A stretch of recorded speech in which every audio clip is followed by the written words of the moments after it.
Ask any Canadian traveler how they feel about the cost and quality of air travel in our country, and be prepared to get an earful. Everything from sky-high prices to cancelled flights and lost baggage. That list is endless. Canada's Competition Bureau now saying they are going to explore those concerns. Joining me now, Anthony Durocher, Deputy Commissioner of the Competition Promotion Branch with the Competition Bureau of Canada. Thanks for joining, Anthony. My pleasure. So let's talk about this market study that is being conducted. What prompted it and what will be investigated?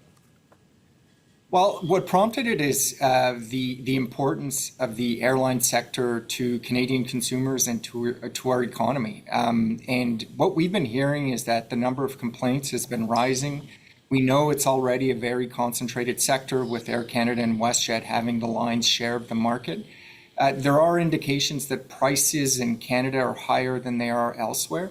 And recent events, such as the bankruptcy of Lynx Airlines, has really prompted us to want to look at this market and ask, is competition working as well as it could? So the idea is we're going to take a deep dive and make recommendations for how we can improve competition in the sector for Canadians. Anthony, this deep dive, what does it entail and who will you be speaking with? So it's a very comprehensive overview of what is impacting competition. We're going to focus on three things: exploring the state and the evolution of competition in the sector, looking at barriers to entry and expansion for smaller airlines, and also looking at informed consumer choice. So as part of this process, we're going to consult with Canadians, consult with important stakeholders such as airlines, airports, industry experts, economic experts. We're also going to do a lot of digging internationally to speak with our international counterparts, find out what has worked in other countries, what might work best in Canada.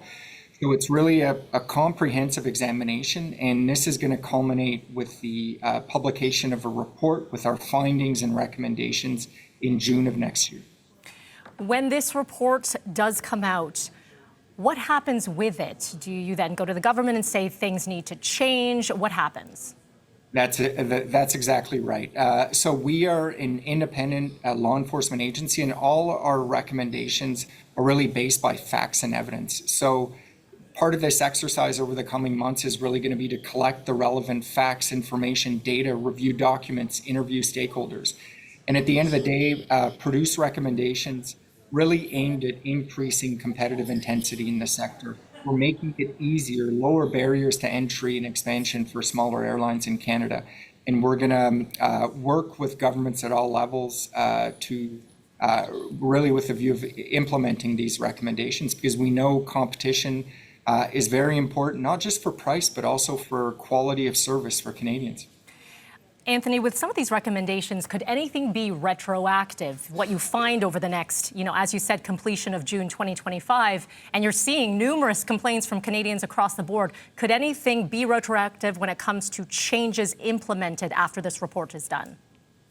Well, I think I don't want to opine necessarily on what may happen with our recommendations, but typically speaking, recommendations that flow from our market studies are more forward-looking. So there are changes that can be made to increase the competitive intensity in a market.